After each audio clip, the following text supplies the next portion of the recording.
G'day guys, welcome back to my channel. My name is Wildkard. Thank you for watching the Wildkard Rugby Show. This is Super Rugby. This is Western Force versus the Queensland Reds. And yes, this is the first win for the Western Force in 2024 season. And the team finally starting to click.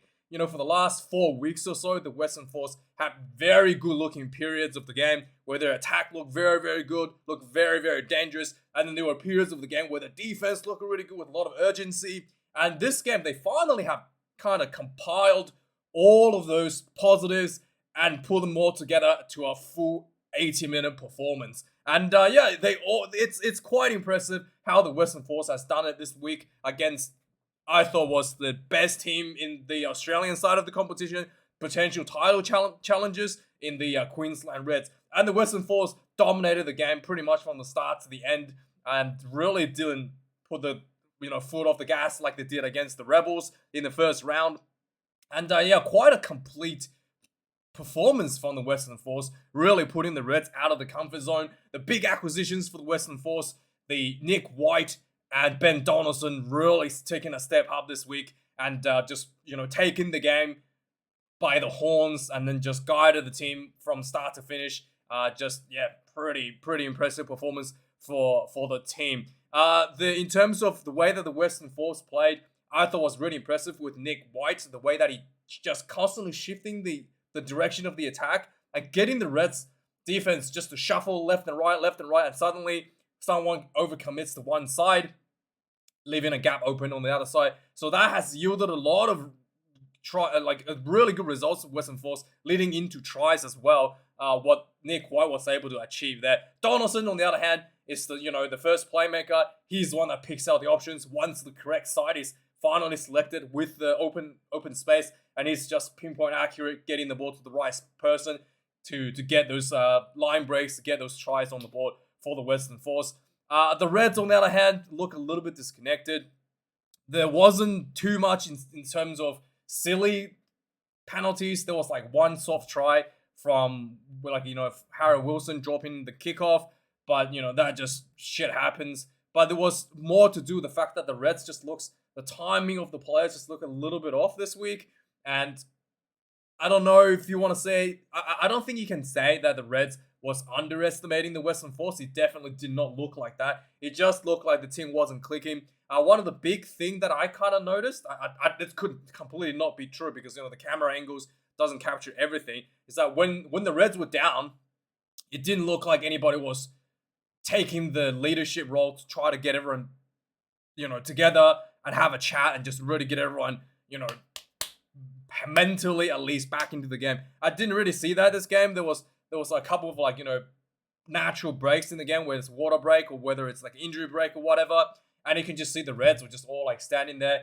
Very few words were exchanged, whilst the Western Force is all in a circle, even though they were leading in a circle, and everybody's kind of nodding and everybody's kind of talking each other through on what they need to do. And I just felt like that wasn't happening to the Reds tonight. Just looked like everybody was just kind of had their heads down and kind of scratching their heads a little bit there. The breakdown was a mess for the Reds. The Western Force did really well, I think, against the Brumbies. Early in the first half against Brumbies, they were down by a lot, and then I think they came back with just a lot of breakdown pressure. Maybe it was, I think it was Western Force, but anyway. So the Western Force did really well the breakdown this week. Just lots of pressure. There was a lot of turnovers at the breakdown against the Reds, and the commitment and the breakdown from the Reds were just not there tonight from their forwards. Again, it's something that's a little bit disappointing to see. Something that the Reds has done quite well up to this point of the season, and just not there. And the Western Force was just able to, really getting that bit more commitment at the breakdowns and getting that result. The kicking game as well, I thought, was not too clinical for both teams a little bit. There was a lot of just kicking down the field. And I thought, neither teams maybe walked into this game planned for a lot of kicking. But yeah, I thought the Western Force may have a little bit of edge there. And finally, the referee, Damon Murphy, just this is something that I really don't like. They try to change the TMO so that there's less stoppage. Got to speed up the game, guys. There was a number of tries this game where I swear to God, it looked like it wasn't, like it was a forward pass, or there was a knock on leading into it, and there was no replay. No one, like, it's just, the TMO says on the mic that we checked it, but as a fan, I really want to see what happened. Like, there was clearly something happened there. Everybody is thinking there's a knock on, and then the try's being awarded, and then the TMO's like, yep, everything's okay. I want to see what happened. Why was it okay? Why did the ball, like, get dislodged? There was a couple of those occasions. The Reds, especially, there was one with the Reds, which clearly looked like a knock on by Uru. No replay, no TMO said it was okay, apparently. And then there was the last try for the Reds as well, where it looked like a forward pass to me, but they just went, that's okay, guys. Really, really poor. And then there was a try by the Western Force, where it was a breakdown in front of the Reds try line. It looked like the Reds had the ball, and the ball must have popped out. And then one of the Western Force, it looked like the Western Force number 4 scooped out the ball whilst with one knee and one hand on the ground, and then he just like rammed himself through. The on-field decision was no try, and then they said TMO check for whether or not the player picked up the ball off the ground or whilst his knees were on the ground, and then check for grounding, right? The grounding wasn't an issue. You can clearly see that the ball was grounded. But the TMO, instead of going back to see the whole like series where the ball was like, it was kind of like a more thing going, instead of checking for the whole more, let's just call it a more, right? They just look at like the 2 seconds where the ball was grounded, and it went, we can't see anybody picking up the ball where their knees were on the ground. And then on-field decision was like, okay, well, that's what I asked you. If you can't see it, then it's a try. Again, that's actually completely wrong. If the on-field decision is no try, you need to find like clear evidence that this was scored, and there was hands all over the place. You can't even see who's actually in possession of the ball. If they had gone back, you would have shown that indeed the Western Force had possession of the ball, but the person that picked it up, number 4, had his knee on the ground. So they didn't go back to the replay far enough to check this. It was really, really bad and just really subpar. Like, that's just subpar refereeing. And yeah, again, it's just the Super Rugby's idea of entertainment, right? Like, wrong decision is better than a disallowed try. Like, it's just really, really poor. So yeah, let me know your thoughts on that. I mean, it's a bit of a joke at this point, a repeating joke at this point with the Super Rugby and the way it's been refereed. So let's have a look at the match stats. 6 tries to 5. The Reds have more run meters than the Western Force at 552. The Western Force 342 in run meters. The Reds, though, conceded 17 turnovers, whether it be just little knock-ons or getting turned over. The breakdowns, yeah, the commitment of the breakdowns was just not there. 9 turnovers conceded for the Western Force. 164 tackles made to 28 missed tackles. I'm surprised the Reds only had 12 missed tackles out of 123. I felt like there was just there was a number of like clean breaks from the Western Force that led into tries where nobody attempted a tackle. Yeah, that's kind of like the best way to put it. You know, if you don't attempt a tackle, you just got run straight through. It's not a missed tackle. So that was probably what happened, but it definitely looked a lot worse than 12 missed tackles out there tonight. 24 kicks in play for the Western Force, 16 for the Reds. Again, the Reds were not really interested in playing the kicking game, and the Western Force, Donaldson and Nick White was controlling that with an international testing experience a little bit better than the Reds. The lineouts was a little bit of 50-50 for both teams. 2 lineouts lost for the Western Force. Let me just refresh this for a sec. Yeah, 2 lineouts for Western Force, 3 for the Reds. And there was, like, again, a number of lineouts just did not look straight to me. And the referee just went, just fuck it. Let's just play on. There was one lineout against the Reds where they said it wasn't 5 meters, but it did look like the player received the ball on the 5 meter line. Pretty sure that's okay, but who knows, mate? Who knows?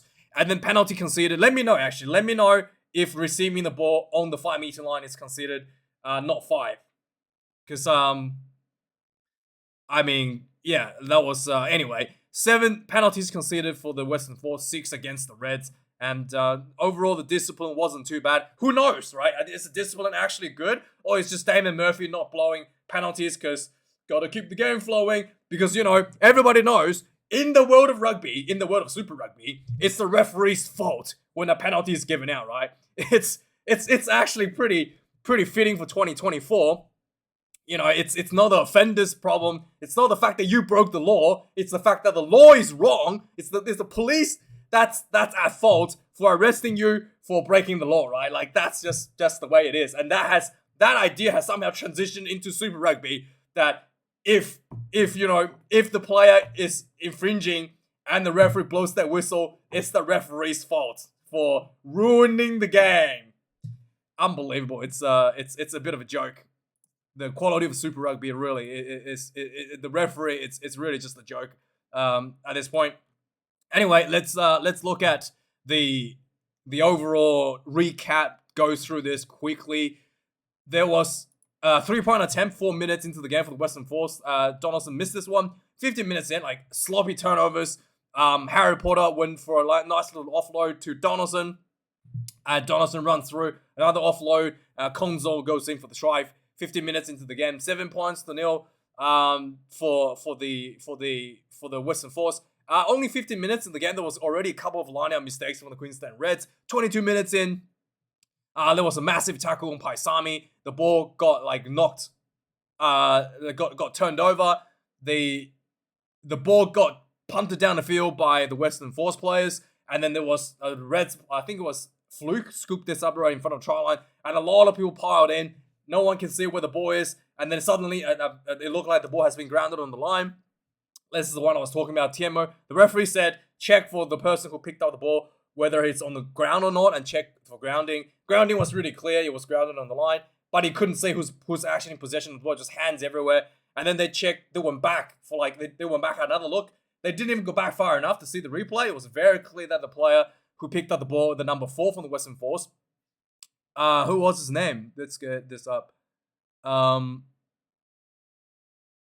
Franklin?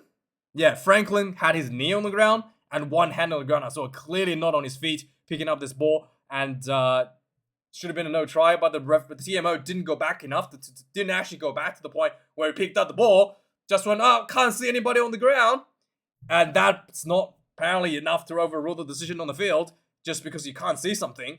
And it's really, really bad refereeing, to be honest. 14 points to nil for the Western Force. 30 minutes into the game, the Western Force got more penalties. They went for the line out. Again, they just attacked. They just went one side of the attack, short, quick balls, and then they'll switch back to the other side, and then creating space on the other side. I think they went back and forward a couple of times. Eventually, there was a bit of overlap. Nice little loop ball behind to Donaldson over the top to Tia. Try time, 21 points to nil. 34 minutes into the game, Reds finally got themselves on the board in the first half. They had a line out inside the in the Western forward half. The line out. What happened here? There was the line out kind of just went out to McWright. No, it wasn't McWright. I think it went out to who was it? Anyway, they did a little play where the ball kind of went to McWright. I think it might be McDermott. But anyway, there was just a little play around the 10 channel.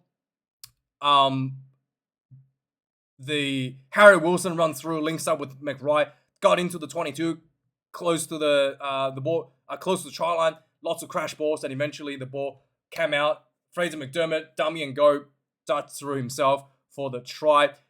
Leading up into this try, it looked like Uru had knocked the ball on.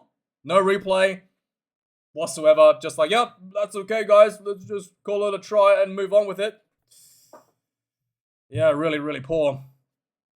In fact, I went back and watched the live replay. You can't really tell what happened. It just looked like it actually just looked like the ball got he just looked like ball got knocked out of his hand or something, and it went up in the air. I have no idea what happened here, whether or not it's a knock on. It's just bad. 38 minutes into the game, there was a 5-meter line out for the Reds. Inside the Reds 22, referee said not 5. So the Force had an opportunity for a scrum, and then just quick crash ball. Nick White said, I can do what you can do too. McDermott picked and go and went in for a try. 28 points to 5 at halftime score. 1 minute in the second half, the ball the kickoff, the Reds held up the ball receiver for a more. It looked like his knees were on the ground, but the referee said it was more. But so then the Reds had a scrum. McDermott picked up the ball from the back of the scrum, went straight through a gap. Try time, 28 points to 18. Right from the kickoff, Harry Wilson knocks the ball on. Kungzu picked it up.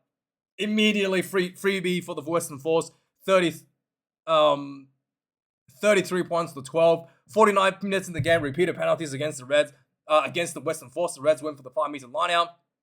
Although the maul wasn't going well, it was getting pushed back. Fazler got the ball out and just rammed himself through. 3 defenders on him. He still crashed through for the try. Really good leg drive from him. 33 points to 19. 59 minutes into the game. The Western Force just doing this little switch left and right. They was going left and then switch back to right. And then just suddenly Donaldson picks out Tizano, who found a bit of a space out wide. A bunch of missed tackles, completely misreading the defense. And then Tizano wasn't the biggest or fastest guy. Just runs through for another try for the Western Force. 40 points to 19 at this point. 63 minutes into the game, there was a nice little liner ran into the defense. Nice little offload to Uru, who ran down the sideline, and Uru had McRidingfield try to pop the offload. It hit McWright on the knee. Ball went into the end zone, and then McWright jumped onto it. 40 points to 24, and just before full time, 74 minutes on the clock. The Reds desperate for more points. What's his name? McLellan Phillips, I think. Yeah, McLellan Phillips got the ball, just a little show and go, threw it to his prop, and then the prop popped the ball back in side for, I think it was Jock Campbell, or maybe it was someone else. And then eventually, Jock Campbell was able to run free from the little interplay between the players there, and then quickly got themselves through for a try. 74 minutes. The scoreboard ticked up to 40 points to 31. Dying few minutes, the Reds throwing the haymakers, trying to score a last try, couldn't do it. Western Force held, 40 points to 31. No bonus points. Actually, did they get a 4-try bonus point? But that was no losing bonus points for the Reds. Big bonus point win for the Western Force. Really well done. So let me know your things. Let me know your thoughts on the referee. It's just really subpar. It actually diminishes the quality of the game quite a lot, because as a fan, I can't even tell you what happened. I watched the replay. I still can't tell you what happened. That's why it's bad. If the viewer can't figure out what happened in a game by watching the replay, it's just ridiculous. Anyway, guys, let me know your thoughts. Thanks for watching. Like, comment, subscribe. Feel free to check out the merch store for the jumper like this. And have a good one. I'll see you guys next week. Cheers.